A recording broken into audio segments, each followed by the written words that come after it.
Hello, good evening. So we're here want to interpret a video to submit the task about interpreting. So before that, we would like to introduce ourselves first. My name is Maulana Anwar Siddiq. My name is Nandelia Sari. And my name is Eliana. So let's just start the practice.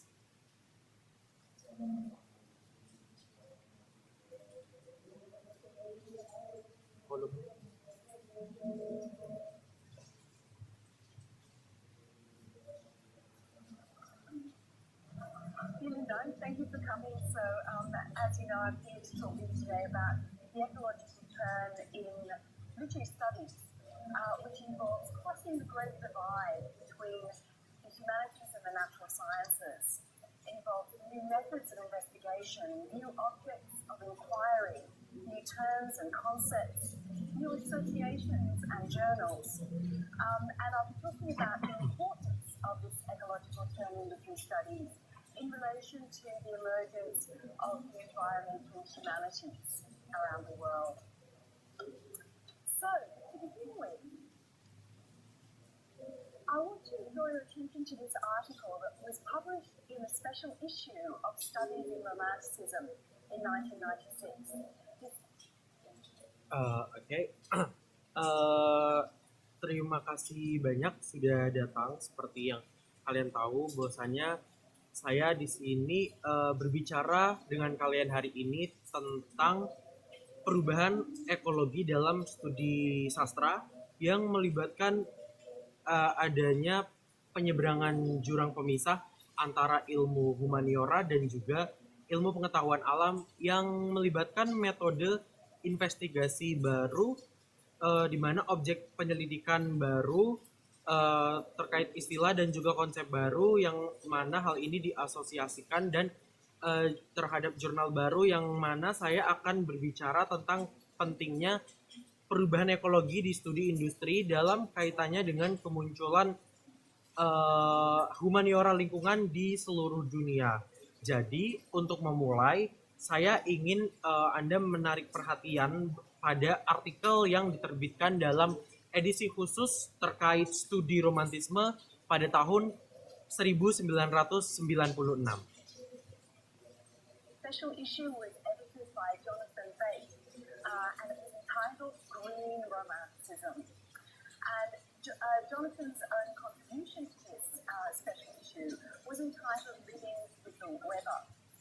And in his article, he argues, I believe that we're now in a period of Pygmalion paradigm shift. It's a shift which could be described in a variety of ways. Perhaps a new geographism is replacing the new historicism, or to locate it in a wider context, Cold War criticism is dying. Global warming criticism is about to be born. Very timely that I could recall this article while the powers that be are debating reducing CO2 emissions in Paris. I'll point out that this article is based on a keynote lecture that they gave at the North American Association for the Study of Romanticism.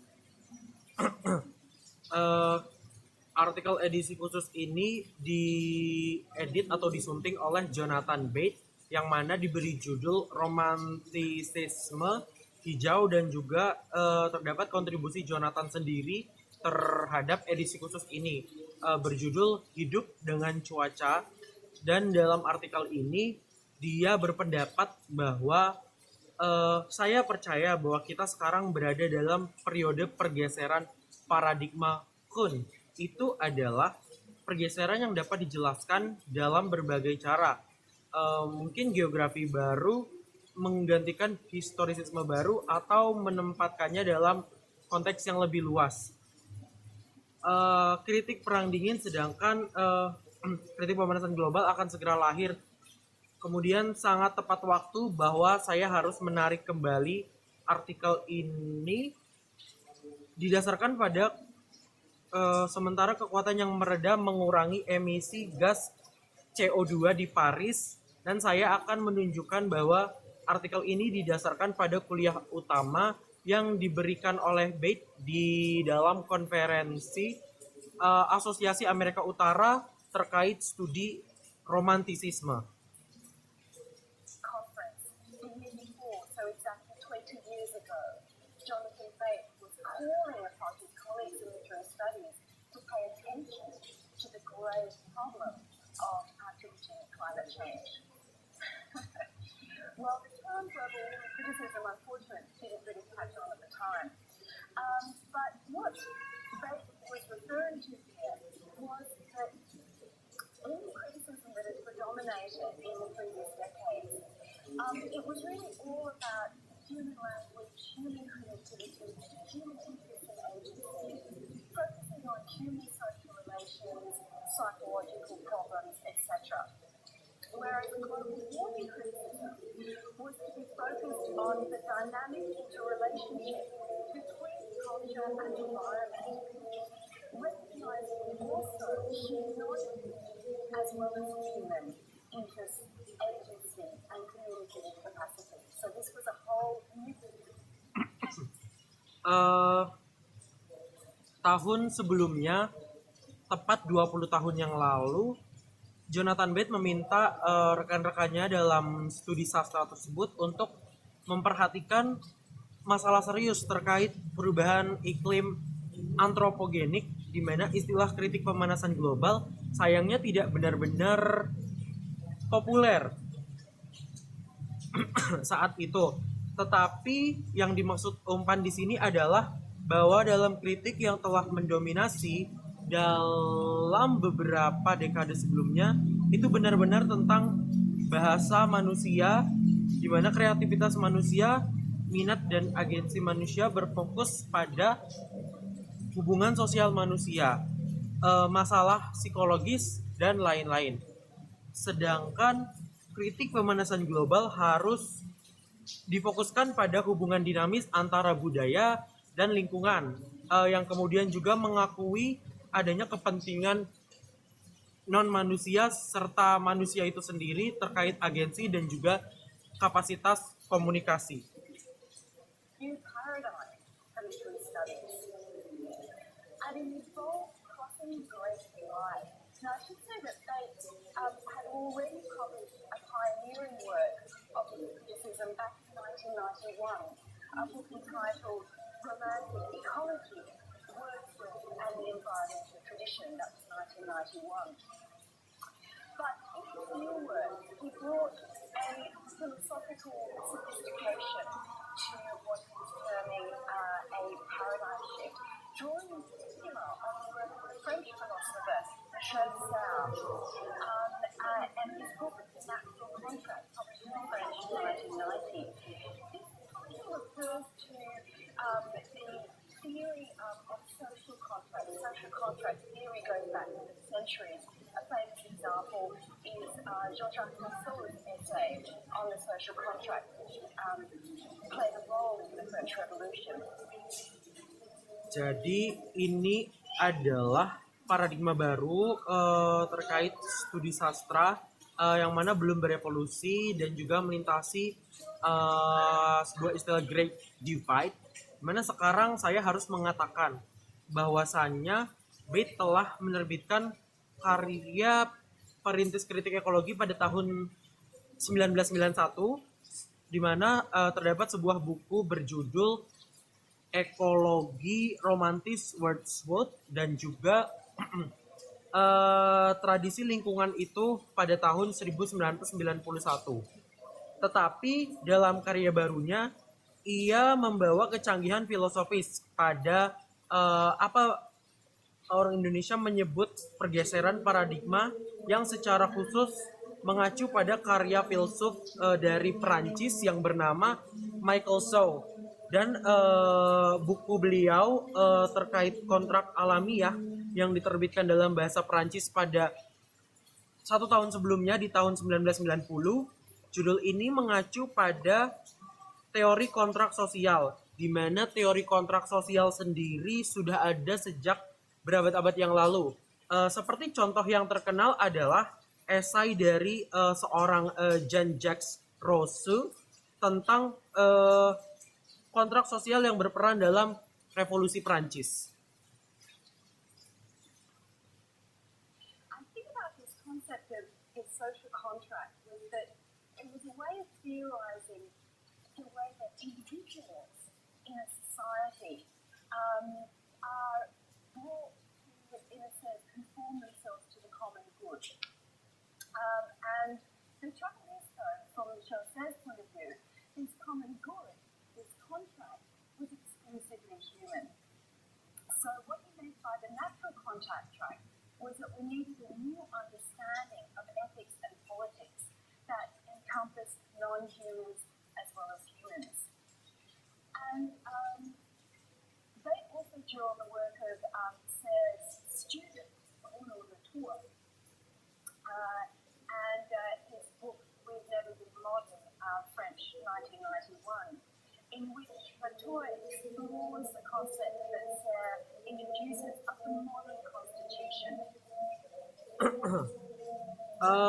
Menurut saya, konsep kontrak sosial ini adalah cara berteori tentang bagaimana seorang individu dalam masyarakat dibawa untuk menyesuaikan diri dengan kebaikan bersama. Namun, masalahnya adalah dari sudut pandang Michael Sauce tersebut, di mana kebaikan bersama ini kontrak secara eksklusif menjadi manusia. Jadi, yang dia maksud dengan jalur kontrak alamiah adalah kita membutuhkan pemahaman baru tentang etika dan juga politik yang mencakup non-manusia dan juga manusia itu sendiri. Jeron, seorang karya orator kelahiran mahasiswa tersebut, dengan bukunya yang berjudul We Have Never Been Modern, French, 1991, di mana Latour mengeksplorasi konsep yang memperkenalkan konstitusi modern. Latour explains the modern constitution as having created two entirely distinct ontological zones, that of human beings on the one hand, that of non-humans on the other. So two understandings of existence. There is a kind of tacit assumption that human existence is of a completely different order from that of the existence of animals and plants, for example. And this modern constitution, with this ontological divide, had implications for modern systems of knowledge which emerged in the 19th century, which severed the natural sciences from the human sciences, or the humanities as we call them in English. In German, the Naturwissenschaften from the Geisteswissenschaften. And the implications.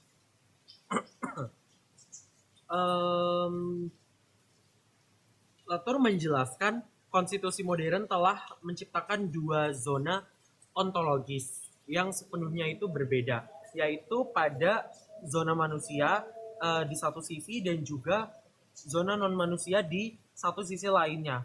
Jadi terdapat dua pemahaman tentang keberadaan. Ada semacam asumsi diam-diam bahwasannya keberadaan manusia berada pada tatanan yang sama sekali berbeda dari keberadaan hewan dan tumbuhan, misalnya. Dan juga konstitusi modern ini dengan adanya pemisah ontologis sebelumnya, ini memiliki implikasi atau dampak bagi sistem pengetahuan modern yang muncul pada abad ke-19, yang mana ini memisahkan ilmu pengetahuan alam dan juga ilmu-ilmu humaniora, atau seperti yang kita sebut dalam bahasa Inggris humaniora itu sendiri. Nah, kemudian dalam bahasa Jerman, dalam sebuah tour sering dikunjungi dari para pria sering dikunjungi. Is once again that humans are somehow not part of nature, and that certainly the human mind, human culture is not somehow not natural, and that non-human nature is devoid of mind or spirit, something that anybody who's cohabited respectfully with a dog knows is rubbish. And but this is really a kind of underlying structure for our knowledge systems, and it has ethico-political implications as well. These were named by Australian philosopher Ralph Humwood as human chauvinism, by analogy with male chauvinism, feminist concept, or patriarchy. As the British social theorist Erica Cousins calls it, anthroparchy, again by analogy with patriarchy. Systems Dan implikasi dari ini sekali lagi adalah bahwa manusia entah bagaimana bukan bagian dari alam, dan tentu saja pikiran manusia, budaya manusia entah bagaimana tidak alami, dan bahwa sifat non manusia tidak memiliki pikiran atau roh sesuatu yang telah hidup bersama dengan hormat dengan hidung anjing adalah sampah. Dan tetapi ini benar-benar semacam prinsip penataan yang mendasari sistem pengetahuan kita. Maaf. Implikasi politik etis juga dinamai oleh filsuf ekologi Australia. Rencana kami, maaf saya ketinggalan, dengan analogi dengan chauvinisme laki-laki. Perhatian feminis atau, maaf saya ketinggalan, ahli teori sosial Inggris Erica Cadworth menyebabkan antroparki lagi dengan analogi dengan sistem patriarki. Oke, lanjut. as a human domination. So the non-human world seems predominantly, not exclusively by any means, but predominantly in power in terms of mastery and possession. Should say that, of course, anthroparchy predates modernity, and it is not exclusive to Western culture. And indeed, modernity in some ways challenges anthroparchy. But if you want to become aware of the persistence of this underlying structure of domination, just think about the contradictory practices that we have. The same person who pampers their pet may well eat factory farmed chicken. We have animals that we value as pets, and we have other animals that are treated as things. We have areas that we set aside as natural parks or wilderness areas. Oke, dominasi manusia sehingga dunia non manusia yang terlihat dominan tidak secara eksklusif dengan cara apapun, tetapi dominan dalam kekuasaan dan dalam penguasaan dan juga kepemilikan harus mengatakan bahwa tentu saja antropologi mendahului modernitas dan tidak eksklusif untuk budaya barat, dan memang keibuan dalam beberapa hal menantang antropologi. Tetapi jika Anda ingin menyadari kegigihan struktur dominasi yang mendasari ini, maaf saya ketinggalan praktik yang kontradiktif bahwa kita memiliki orang yang sama yang memanjakan hewan peliharaan mereka. Maaf saya ketinggalan, ternak pabrik kita memiliki hewan yang kita hargai sebagai hewan peliharaan, dan kita memiliki hewan lain yang diperlakukan sebagai sesuatu. Kita memiliki area yang kita sisihkan sebagai taman alam atau area hutan belantara. And other areas that become industrial wastelands. So, what does it mean then to cross the Great Divide in literary studies, to move beyond the modern constitution towards the natural contract, or perhaps one should better say the natural cultural contract? Well, what does Bate do in this article? He analyses and contextualizes Byron's famous poem Darkness from 1816, which begins, I had a dream which was not all a dream. The bright sun was extinguished. And in this poetic thought experiment, he imagines what the consequence would be if sunlight no longer reached the earth. Well, plants would die. Everything that feeds on plants would die. Everything that feeds on animals that feed on plants, as well as feeding on plants, would die. Dan area lain yang menjadi tanah terlantar di industri. Jadi apa artinya kemudian menyeberangi Great Divide dalam studi sastra untuk bergerak melampaui konstitusi modern menuju kontrak alami Atau mungkin sesekali Anda lebih baik mengatakan kontrak budaya alamiah. Apa yang dilakukan umpan dalam artikel ini, dia menganalisis dan mengkontekstualisasikan, tetapi puisi terkenal Bry Byron ke-8 dari tahun 1816 yang dimulai.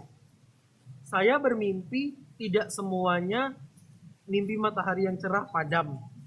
Dan dalam eksperimen pemikiran puitis ini, dia membayangkan apa akibatnya jika sinar matahari tidak lagi mencapai bumi dengan baik. Tanaman akan mati. Semuanya yang memakan tanaman akan mati. Semuanya yang memakan hewan, yang memakan tanaman, serta memakan tanaman akan mati. T.O. Wait. T.O.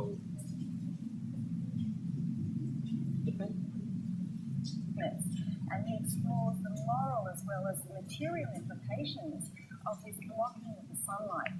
So this poem has been read in a diversity of ways, mainly in relation to other texts, other cultural artifacts. But what does Fate do? He ponders that opening line. He takes it seriously. Byron writes, I had a dream, which was not all a dream, right? What's he telling us here? It's partially based on experience. So they think, okay, I'm going to go have a look at Byron's letters from this time. Sure enough, Byron divulges that it was a crappy summer on Lake Geneva where he was holidaying with his mates, the Shelleys. And so what does they do then? He does something that no literary scholar had ever done before in relation to this poem. Dan itu termasuk manusia, dan dia mengeksplorasi implikasi moral serta material dari pemblokiran sinar matahari ini, sehingga puisi ini telah dibaca dalam berbagai cara, terutama dalam kaitannya dengan teks lain, artefak budaya lainnya. Tetapi apa yang mereka lakukan, dia merenungkan kalimat pembuka itu. Dia menganggapnya serius. Byron menulis, saya punya mimpi yang tidak semuanya mimpi. Hei, apa yang dia katakan kepada kita di sini? Sebagian berdasarkan pengalaman. Jadi berpikir, oke, saya akan pergi melihat surat-surat Byron. Dari waktu ini tentu saja Byron membocorkan apakah itu adalah musim panas yang buruk di Danau Geneva, tempat dia berlibur dengan teman-temannya, keluarga Shelley.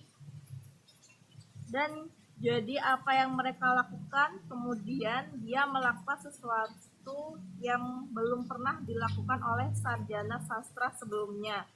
Sehubungan dengan puisi ini, he checked the meteorological records for the time. This is crossing the Great Divide. This is the new geographism. What was happening with the weather?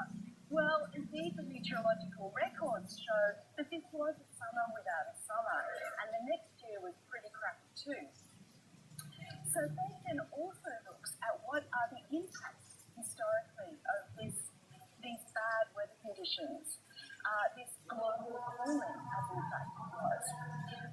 Well, there were famines, there were food riots, it was a really bad time. And why? What was the cause of this global dimming? It was a super volcanic eruption in Indonesia. The Tambora volcano erupted in April 1815 and it caused 2 years of global cooling. And so dengan puisi ini dia pergi dan memeriksa catatan meteorologi untuk saat ini. Melintasi Great Divide adalah geografisme baru. Apa yang terjadi dengan cuaca? Catatan meteorologi menunjukkan bahwa ini adalah musim panas tanpa musim panas, dan tahun berikutnya juga cukup buruk. Jadi Bethan juga melihat apa saja dampak historis dari kondisi cuaca buruk ini. Pendinginan global, karena pada kenyataannya ada kelaparan, kerusuhan pangan, itu adalah waktu yang sangat buruk. Dan mengapa dan apa penyebab peredupan global ini? Itu adalah letusan gunung berapi super di Indonesia. Gunung berapi Tambora meletus pada bulan April 1815 dan menyebabkan pendinginan global selama 2 tahun. They contextualize this poem in relation to geography, not just other cultural artifacts. And focusing on the weather, which is referred to as an open dissipative system, it is a dynamic system such as you read about in chaos theory. It's a very, very complex system. When we think about the weather, when we read chaos theory, we realize that nature is not stable. And the weather is the primary sign of its instability, faith writes. But so too is the weather the primary sign of the inextricability of culture and nature. So culture and nature are inextricable. Literary studies that ignore the ecological consequences and contexts of literary works is woefully inadequate. Oke. Jadi BT mengkontekstualisasikan ulang puisi ini dalam kaitannya dengan geografi, bukan hanya artefak budaya lainnya, dan berfokus pada cuaca yang disebut sebagai sistem disipatif terbuka. Ini adalah sistem dinamis seperti yang Anda baca dalam teori kekacauan. Itu adalah sistem yang sangat kompleks. Ketika kita berpikir tentang cuaca, ketika kita membaca teori kekacauan, kita menyadari bahwa alam tidak stabil dan cuaca adalah tanda utama dari perubahannya. Tetapi begitu, apakah tanda utama yang tak terpisahkan dari budaya dan alam? Jadi, jika budaya dan alam dalam studi sastra, kita tak terpisahkan yang mengabaikan konsekuensi ekologis dan konteks pohon bekerja sangat tidak memadai. So, just to give you some examples of recent works that follow up on Bates' read here. Just last year, Gillian Darcy Wood, still an Australian, although working in the States, published a book that explores all of the complex ramifications of this volcanic eruption, economic, ecological, in terms of health, it was connected with the cholera outbreak that spread across the world, and cultural. My book has already been mentioned, looked at a number of different kinds of so-called natural disasters, reading them in their environmental historical context, and looking at a series of literary texts that reveal the complexity of these phenomena, that reveal, in fact, that the category of natural disaster belongs to the modern constitution.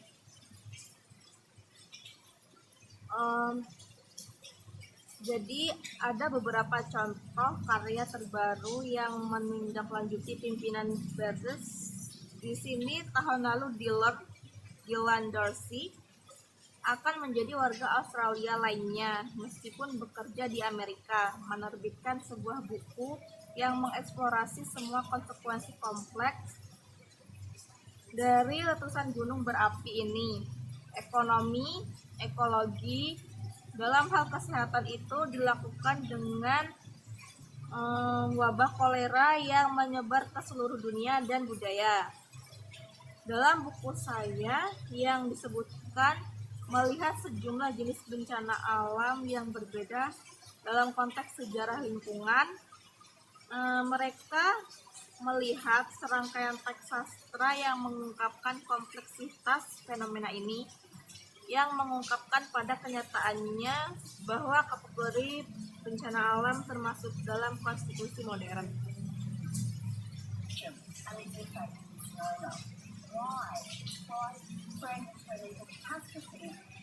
In order to sort of capture the reality that there is no such thing as a purely natural disaster, but all such disasters spring from the nexus where environment, society and technology come together. Moreover, the kinds of disasters which are now increasing in frequency and intensity around the world, particularly disasters which are related to anthropogenic climate change, should be seen as sentinel events, wake-up calls, warning calls, simple events and processes that are intensifying on a planetary scale. And as Oliver Smith writes in Catastrophe and Culture, the investigation of the messages brought by these sentinels remains a crucial issue. So we can look at literature as a space with dan pada kenyataannya adalah maaf saya ketinggalan mengapa saya membingkai istilah bencana ekologi untuk lebih menangkap kenyataan bahwa tidak ada yang namanya bencana alam murni, bahwa semua bencana tersebut muncul dari hubungan antara lingkungan, masyarakat, dan teknologi. Terlebih lagi bencana yang sekarang meningkat dalam frekuensi dan intensitas di seluruh dunia, khususnya bencana yang disebabkan oleh cuaca yang terkait dengan perubahan iklim antropogenik, harus dilihat sebagai peristiwa sentinel, menyebabkan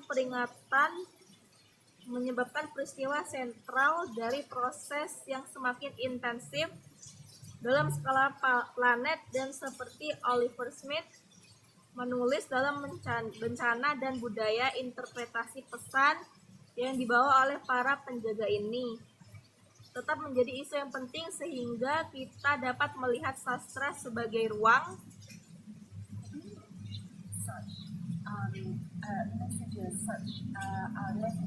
such events are interpreted and reinterpreted. So as well as involving methodologies, and I could talk much more about that, interpreticism gives rise to the study of genres of literature which have not conventionally been examined within literary studies. For example, another landmark book of intercriticism in America was Lawrence Buell's Environmental Imagination of 1995, which looks at non-fictional lyrical writing about place. He calls it nature writing. I think that's a problematic term for the reasons that I've just been outlining, but his term caught on. And so Thoreau is a canonical author. He has been studied, in literary studies, but not quite in the way that you. di mana pesan-pesan seperti peristiwa itu ditafsirkan ulang, sehingga juga melibatkan metodologi baru, dan saya dapat berbicara lebih banyak tentang kritik ekologi yang memunculkan studi genre-genre sastra yang sebelumnya tidak pernah diperiksa dalam studi sastra. Misalnya, buku penting lain dari kritik ekologi di Amerika adalah Imajinasi Lingkungan Lawrence Buell tahun 1995 yang melihat penulisan lirik non-fiksi tentang tempat ia menyebutnya tulisan alam. Saya pikir itu istilah yang bermasalah karena alasan-alasan yang baru saja saya uraikan. Tetapi istilah ini diterima oleh Thoreau adalah penulis kanonik. Dia telah mempelajari studi retori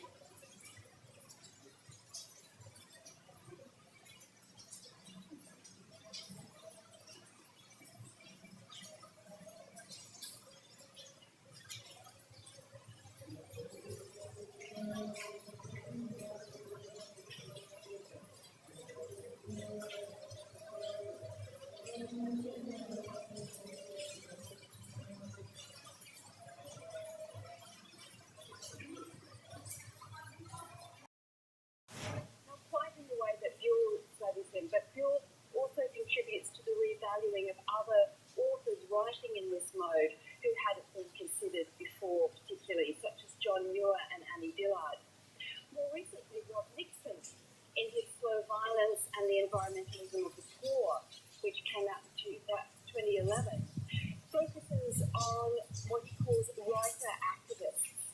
Now, some of these, such as Indra Sinha from India, do actually write novels. He wrote a novel about the Bhopal disaster called Animals, People. But he also talks about the memoirs, the reportage, the essays of people like the Kenyan Wangari Maathai or the Nigerian Ken Saro-Wiwa. And to give another example, Adam Trexler this year has published a book called Tetapi tidak cukup dengan cara Bull mempelajari, tetapi Bull juga berkontribusi pada penilaian ulang penulis lain yang menulis dalam mode ini yang sebelumnya tidak dipertimbangkan khusus, seperti John Muir and Annie Dillard. Baru-baru ini, Rob Dixon dalam kekerasannya yang lambat dan lingkunganisme orang miskin yang keluar ke dalam itu. Maaf saya ketinggalan. 2011 berfokus pada apa yang disebutnya aktivis penulis.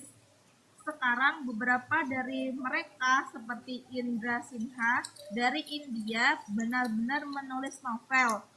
Dia menulis novel tentang bencana Bhopal, bisa hewan, orang, tetapi dia juga berbicara tentang memoir, reportase, esai. Orang-orang seperti Guru Masai dari Kenya atau Chen Sarah Weaver dari Nigeria. Dan untuk memberikan contoh lain, Adam Trexler tahun ini telah menerbitkan sebuah buku prophecy fiction, the novel in a time of climate change, which focuses on the newly defined genre of sci-fi, right? Sci-fi, climate change fiction. He, together with Avalanche and Butcher in England, had surveyed over 150 novels, and he writes about this in this book. Now, many of these novels would be considered below the concern of conventional literary scholars, trivial literateurs, and popular literature, as well as more aesthetic works of fiction. So, new genres being studied, new terms and concepts. I've already mentioned some. The environmental imagination, slow violence, the anthropocene. Dan fiksi novel di masa perubahan iklim yang berfokus pada genre kehidupan yang baru didefinisikan oleh fiksi ilmiah mengklarifikasi perubahan iklim fiksi, dan dia bersama dengan Adeline Jones Butler di Inggris telah mensurvei lebih dari 150 novel, dan dia menulis tentang ini dalam buku ini.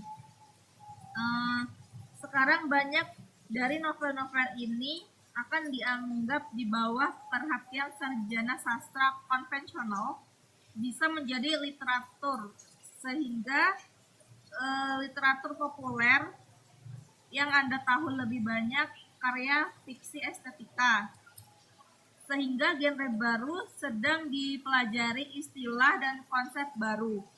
Saya telah menyebutkan beberapa imajinasi lingkungan kekerasan lambat.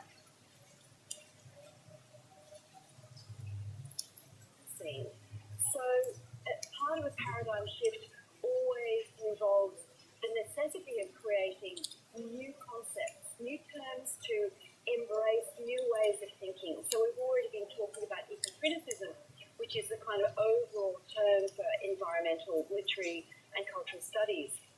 I'm currently working in the field of eco-poetics, which focuses specifically on the way that the lyrical use of language can open up ossified ways of speaking and thinking. I'm also very interested in the field of biosemiotics, which relocates human articulate language and writing within a much vaster field of communication, because engage in sign relations. Ecosemiotics is a term that's been coined to talk about literature that represents biosemiosis,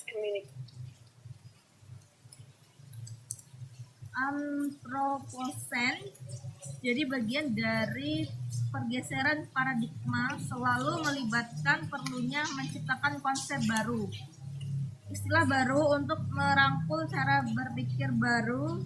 Jadi kita sudah berbicara tentang kritik ekologi, yang merupakan jenis istilah umum untuk studi sastra dan budaya lingkungan. Saat ini saya bekerja di bidang puisi ekologi yang berfokus secara khusus pada cara penggunaan bahasa dapat membuka cara berbicara dan berpikir. Saya juga sangat tertarik dengan bidang biosemiotika yang merelokasi bahasa dan tulisan manusia yang diartikulasikan dalam bidang komunikasi yang jauh lebih luas, karena semua organisme hidup terlibat hubungan tanda.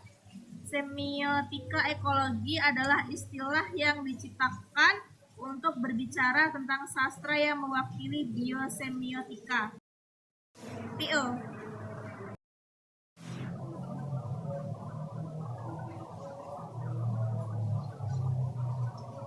Ready? Interaction between living beings, human and non-human, and their environment in a literary way. Zoom focuses on representation of animals in literature and other texts. Material eco-criticism, a very recently coined term, draws upon new developments in physics, in biology and in science studies that are disclosing the dynamic character of matter and materiality, that matter has agency. It's not only humans that have agency. And cultural ecology is an important term in Germany for criticism, developed by Hubert Zupf at the University of Augsburg, as a way of capturing the role of literature and other works of creative imagination.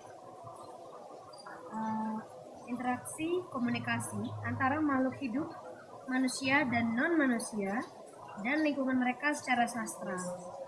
Kritik Zuo berfokus pada representasi hewan dan sastra dan teks lainnya. Kritik ekologi material, istilah yang baru-baru ini diciptakan, mengacu pada perkembangan baru dalam fisika, biologi, dan studi sains yang mengungkapkan karakter dinamis, materi, dan materialitas.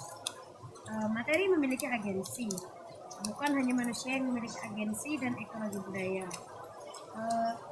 Ini adalah istilah yang penting dalam kritik ekologi Jerman yang dikembangkan oleh para hobbit di Universitas Aalborg sebagai cara untuk menangkap peran sastra dan karya kreatif lainnya. In renewing culture and renewing human relations to the more than human world.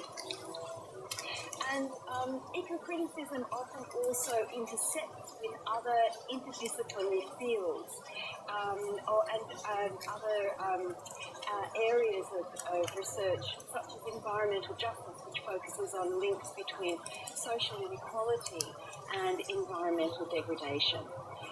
The impact of which tend to fall disproportionately on people who are already disadvantaged, while the benefits of things that cause those negative effects are enjoyed by the privileged. Trans-species justice is one way of talking about an ethics that recognises non-human as well as human others as worthy of respect and consideration. And we've already had the imajinasi dalam memperbarui budaya dan memperbarui hubungan manusia dengan dunia yang lebih dari sekedar maaf saya tertinggal. atau area penelitian lain seperti keadilan lingkungan yang berfokus pada hubungan antara ketidaksetaraan sosial dan degradasi lingkungan yang tampaknya cenderung jatuh secara tidak proporsional pada orang-orang yang sudah dirugikan. Sementara manfaat dari hal-hal yang menyebabkan dampak negatif tersebut dinikmati oleh spesies trans istimewa yang memiliki keadilan adalah salah satu cara berbicara tentang etika yang mengakui orang lain yang bukan manusia maupun manusia sebagai orang yang layak dihormati dan dipertimbangkan. Focusing, how many of you have heard of this concept incidentally? It's a few people. It's just it's going viral, as they say. It was actually coined by the chemist Paul Watson to refer to the reality that many systems, many Earth systems, have been reshaped by human activities in ways that will be visible in the geological record millennia into the future. If there's anybody there to look at the record, our footprint will be there, big time.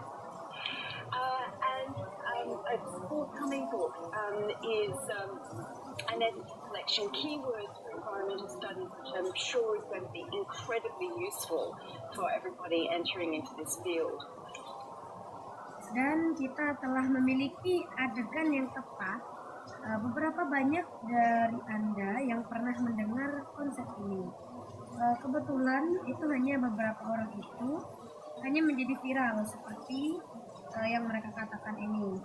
Sebenarnya dicetuskan oleh ahli kimia Paul Crutzen untuk merujuk pada kenyataan bahwa banyak sistem di bumi telah dibentuk kembali oleh aktivitas manusia dengan cara yang akan terlihat dalam catatan geologi ribuan tahun ke depan.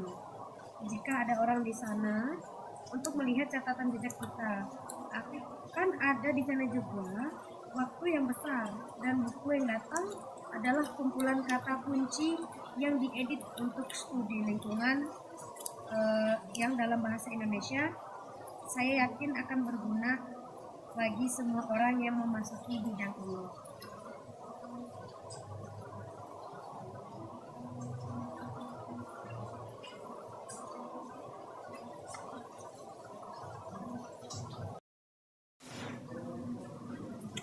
So, eco-criticism has also been supported by the creation of new professional organisations such as the Association of Study of Literature and Environment, the UK Ireland equivalent, the European equivalent, the Australian equivalent, Australian-New Zealand equivalent, of which I was found president, I have to say, immodestly.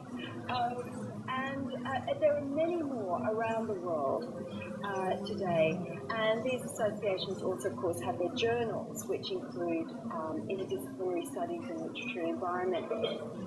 The official organ of ASLI, Green Letters, UK Ireland, Ecozona, in EASLC, the European Association, and the Australasian Journal of Eco-Criticism and Cultural Ecology. So what is the importance of this ecological term? Well, in 2007, a group of researchers from Australia published an article called Mind the Sustainability Gap. And they were talking about the gap between what scientists know that we need to be doing about major environmental challenges, such as climate change or biodiversity loss, and what actually is being done, which is way too little. And although a number of the contributors to this article are themselves natural scientists, they argue that the sciences and technology, while essential to addressing these challenges, are insufficient in themselves. Why? Well, because Sehingga kritik ekologi juga didukung oleh pembentukan organisasi profesional baru seperti Asosiasi Studi Sastra Lingkungan Inggris Irlandia yang setara dengan maaf saya tertinggal.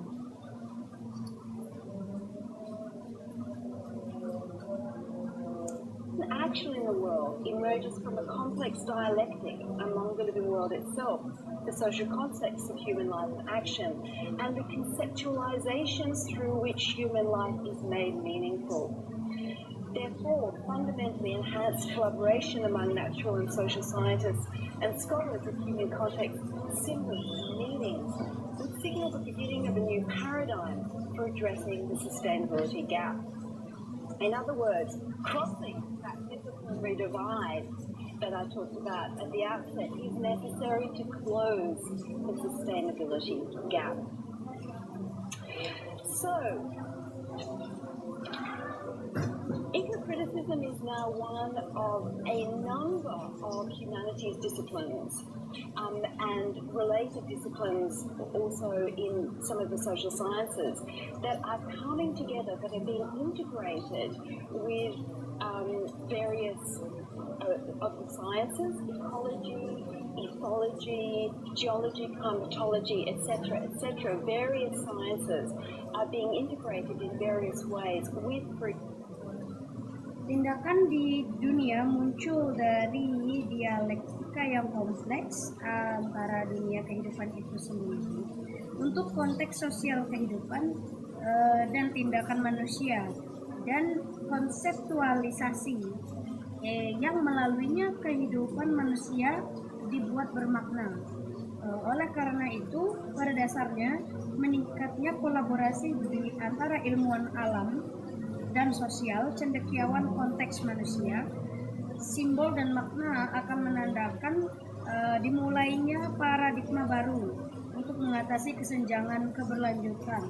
Dengan kata lain, melintasi kesenjangan disiplin yang saya bicarakan di awal diperlukan untuk menutup kesenjangan keberlanjutan, sehingga kritik ekologi sekarang menjadi salah satu dari sejumlah ilmu humaniora dan disiplin ilmu terkait juga dalam beberapa ilmu sosial yang bersatu, yang sedang diintegrasikan dengan berbagai ilmu ekologi, geologi, klimatologi, dan lain-lain.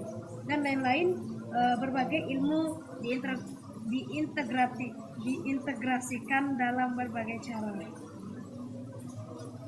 For example, environmental history, philosophy, religious studies, literary, visual, and cultural studies, eco-linguistics, and also human geography and anthropology, which in a way have always straddled that divide and are now kind of linking up with these other new developments in really interesting ways. And this field also intersects with other interdisciplinary areas. I've already mentioned science studies, human animal and human plant studies, gender and queer studies, post-colonial studies, and also indigenous ecological knowledge and values. So the environmental humanities, or as we called it in Australia in 2000, when a group of us got together to try and create this new monster, this hybrid, we called it the ecological humanities. But it really is becoming not only an interdisciplinary, but in a sense a transdisciplinary field. Misalnya sejarah lingkungan, filsafat, studi agama, visi sejati, dan studi budaya. Ekolinguistik juga geografi manusia dan antropologi yang dengan cara tertentu selalu mengangkangi kesenjangan itu, dan sekarang semacam menghubungkan dengan perkembangan baru lainnya dengan cara sangat menarik, dan bidang ini juga bersinggungan dengan bidang interdisipliner lainnya yang telah saya sebutkan. Science study, studi manusia, hewan dan tumbuhan, studi gender dan queer, studi pasca kolonial, dan juga pengetahuan nilai ekologi asli. Jadi humaniora lingkungan atau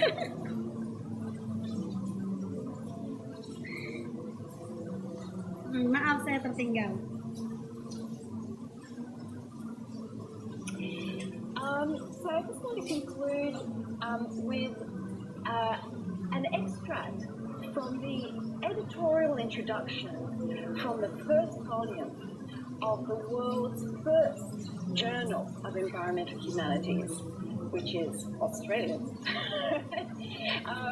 Environmental humanities, although it's just about to be taken over by an American university press. But it has its genesis in the Australian ecological humanities.